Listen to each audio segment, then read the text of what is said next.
Good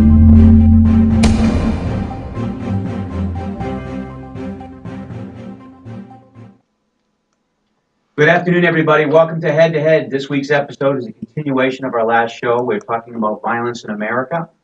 With the violence in America, last show, we talked about the classroom and the family dynamic. Today, we're going to go into the next two top key issues of, the main problem, which is the violence in America, what caused it then and now. We're going to be talking about social marketing and social media. We're going to explore it. Today's guest is a 38-year veteran of the juvenile correction facilities or system in Maine, Mr. Lee Akeley. Thank you for joining me. Thank you, Bob. I appreciate you being here. Excuse me. So today you were with us last time when we were talking about, and I think it was when we were talking about violence in America. Yes. It's a key issue. And we were talking about family structure, and we were talking about what were the differences between then and now, and then we went into the school structure then and now. So let's get into the differences of, we all hear, everybody says, the main difference, the main problem is the social media, everything's real time today. Well, let's discuss that. What was it like when the parents of the kids that were in school growing up, again in the 80s and the 90s, and we can explore it further back to really try to get to the root of the matter. And what's causing, what are the differences today? Well, I think that if we start off with this, let's talk off with marketing. When I was a kid, I grew up in north central Maine, and I don't believe that we had commercials that were allowed. Sexy commercials weren't allowed on TV. I don't even think they could advertise alcohol, or you couldn't be drinking the alcohol. You could advertise beer, but not liquor. So you could advertise beer, but not liquor. And then we didn't have any video games to speak of. We had a stick. We could go out in the woods, build ourselves a fort. We had something called imagination. Very, very difficult thing. Most people don't know what that is these days. But we are really trying to get to the heart of violence, the escalation of violence in America. Research shows that, including the recent shootings, it's been over 64 mass shootings since 1998. And everybody's trying to get to a quick solution. Everybody wants a snack-size solution. I always say a number one with a Coke super size because they want the Cliff Note version, and nobody wants to really dive into the issues. So today, let's talk about marketing. Let's talk about social media. In growing up, Mr. Akeley, what was the marketing like? Like, were kids exposed to inappropriate materials? Not so much inappropriate materials, but we talked about this before the show began. Yeah. The marketing, as you're saying, was maybe a week after Thanksgiving. They started with the heavy-duty advertising for kids. You're talking about holidays. Yes. And you had your Black Friday, but it wasn't of the nature it is today. Now you watch, and advertising has moved before Thanksgiving, and I've actually seen advertising for Christmas toys and stuff in October. And that's to maximize the company's profits, because that's when those sales are made. And I think it's working because parents don't want to disappoint their kids or have them be unhappy, so they buy a lot of stuff. So are you trying to say that we're still trying to keep up with the Joneses? To some extent, yes. I think parents today, I think sometimes parents try to be more a friend than a parent. They need to say no once in a while. It's not the end of the world if a child doesn't get the most recent doll or the most recent truck. They will survive, and they'll learn a lesson along the way that everything in life isn't going to come your way. You've got to work for it, or you're just going to have to make do without it. That's a valuable lesson. It is, and I think that to expand on what you're talking about, there's a lot of misguided guilt within the marketing frame, within the marketing mindset, that the parents have this misguided guilt. So when they see something that a kid says, "Oh, I want," they want that intangible. They do that instant gratification rather than to accept the disappointment or see their child disappointed. And I think if you're in a single-parent household, whether it be, the father's got the custody of the children or the mother's got the custody of the children, I think it's difficult for a single parent, and they are in a different situation where they really want their child not to go without. They want to make sure they keep up and are happy. So. I completely agree with you on we are talking about marketing.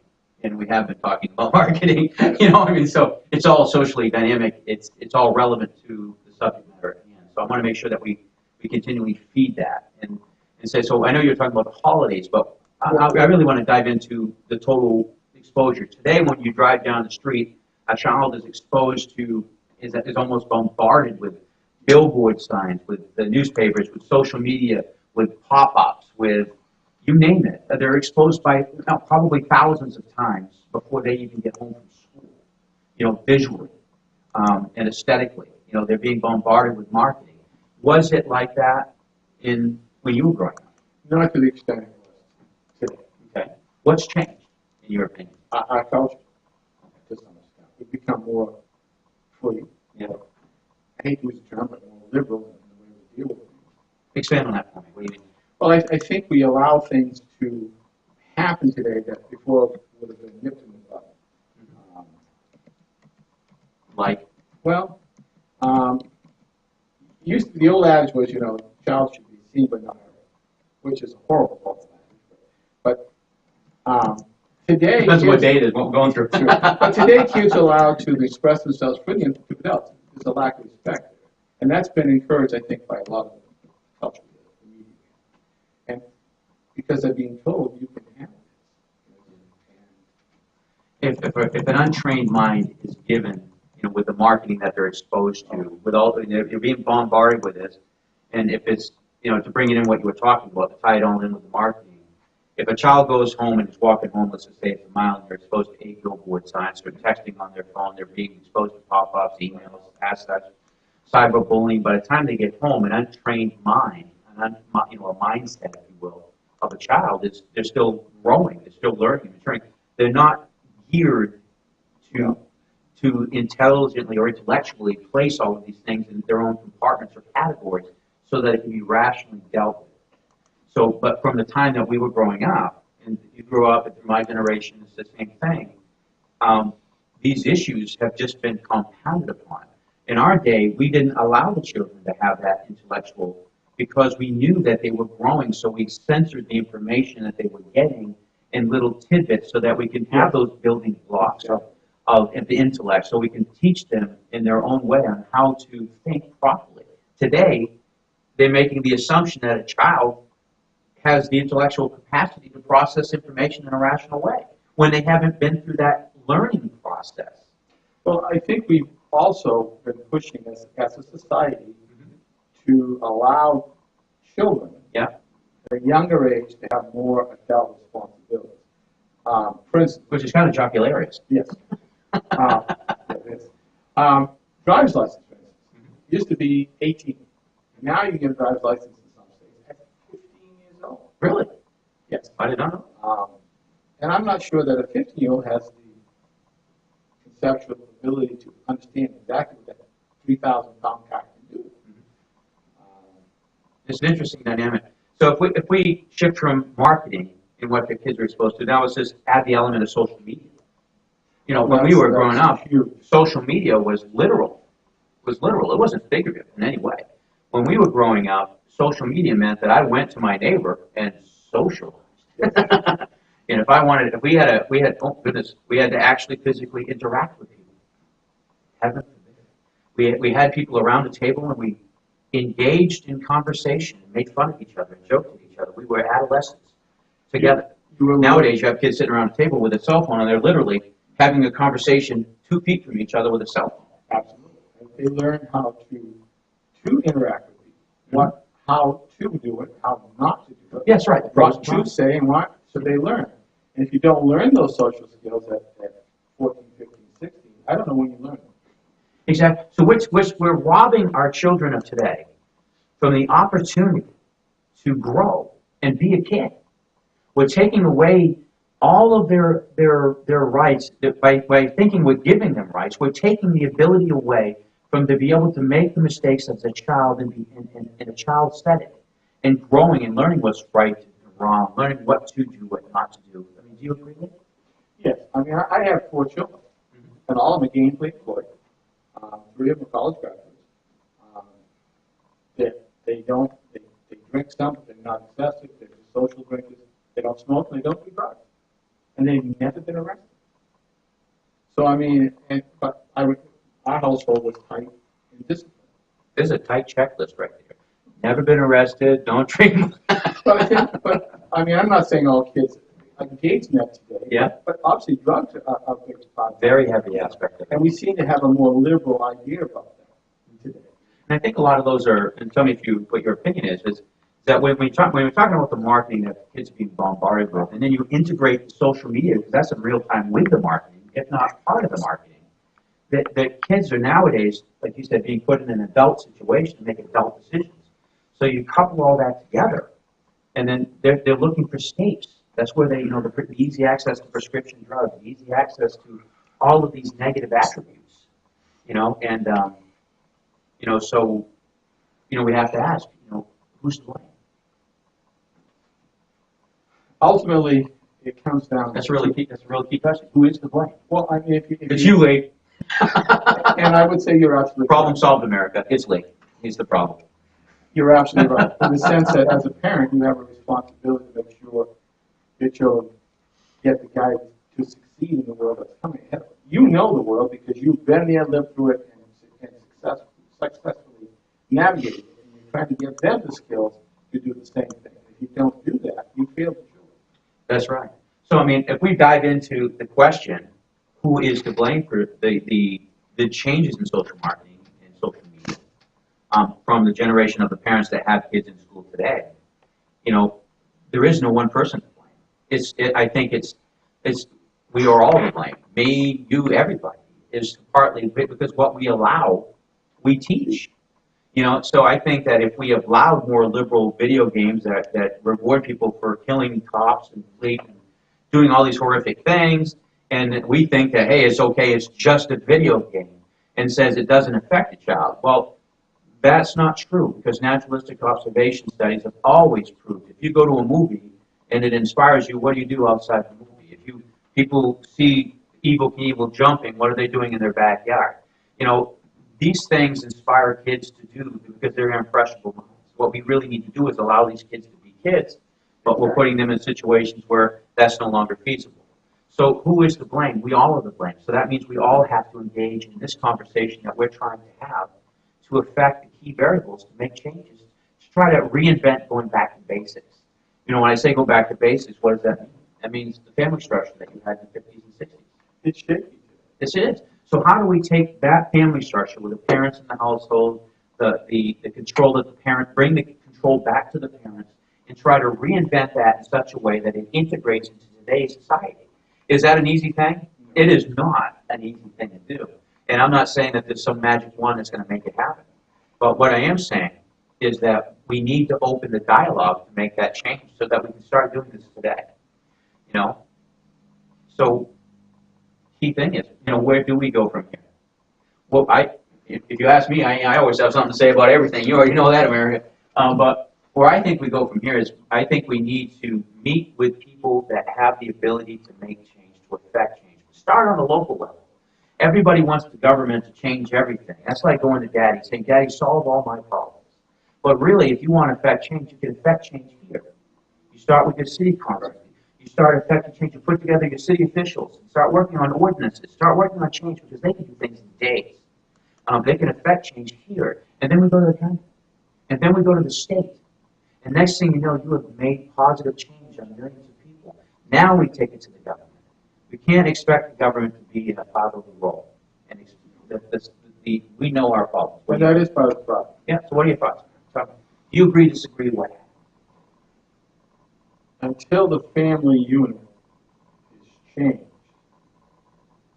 we're going to continue in free fall. That's right. So how do you agree with trying to reinvent, going back to basics? I don't know that we can do it until we have to try. Well, I agree, but I think parents who are in trouble or have troubled children need to take control. Instead of trying to look for an easy fix. But should we wait for the children to be in trouble or have those signs? No, we should. Try to be proactive? No, we should. But you can't, for instance, as a teacher, if you see a child is having some issues and you bring it to the parents, it's still up to the parents that to make the change. The teacher can't make the change. So they can be supportive of the child in school and try to help them with it, but it doesn't really affect until the parents do because that's where he lives. That's where he spends the majority of his time. So when people are asking, okay, so what do we do? The reason that people run to the government and want this instant change and raise up the picket signs is because everybody wants something to be different, but nobody knows what it is, so they just try to pass the buck on to the government or They pass don't the want buck to on. take responsibility. That's right. So how do we get people together? How do we rally the people to start saying, let's make change locally? Let's get the officials locally, and let's start looking at the problems of our city and how it affects the environment and what we can do to change that. I saw an article on Facebook the other day where it started, they have these bulletproof segments that they put into the classrooms now. It's like a little dome that's bulletproof. And so I had to comment. I felt them out. So I was saying, wow, this is where we're going. This is where we're going. So we choose, because what we feed grows. If you want to feed fear, then we will always be in fear. We have bankrupted America on fear. 9/11 happened. What did we do? We bankrupted America on all these security measures that have made us no safer, no nothing. We've given all the power to the government. Now we have this classroom where they want to put this dome in that's bulletproof so kids can now go. It reminded me of the 50s with the nuclear drills. Under the desk. Under the desk, and everybody had a little shelter in their basement. Are we really going to allow ourselves to live in this fear instead of trying to solve the solution? We need to not be afraid of the hard problems and get to the bottom of it. To answer your question, I think, to affect change, you're going to have a group of parents who band together, exchange ideas, and support each other, and build from there. That's right. It has to be respectful. It has to come from the bottom up. You can't continue to give it to the government, no matter what level of government, and expect it to come down. It has to start from the bottom up. That's right. Just like you build a solid foundation one brick at a time from the bottom up. And we have to. So what we do, this is what we do. We have to put together a group of people with a diverse background who all have a vested interest in making a better tomorrow. But start on the local level because that's where the change happens. Work on all the kinks on the local level. Create a situation where we have a testable model. Then once we test that plan out on a local level, we bring it to the county. Then we bring it to the state. And what do you think?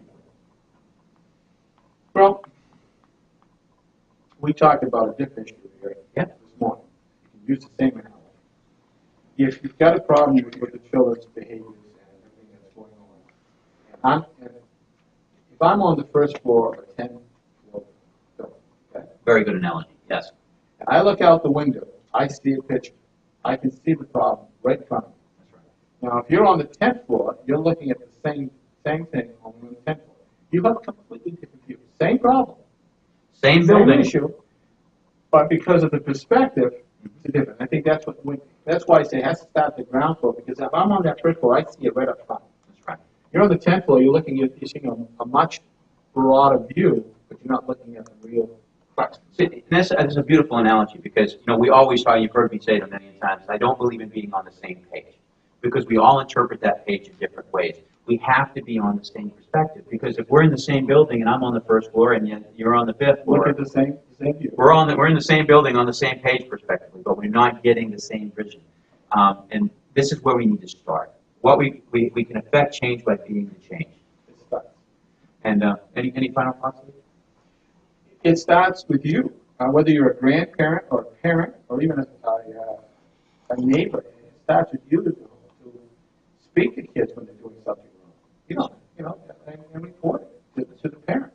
And I really believe my final thoughts is that we need to be a lot more proactive. Don't just wait for a problem to happen and try to identify the problem. Let's work on solutions from the beginning and start figuring out ways to prevent this for all people, not just the troublemakers or not wait for somebody to react. Then we can affect change locally. Let's start working on templates and building an impartial council today.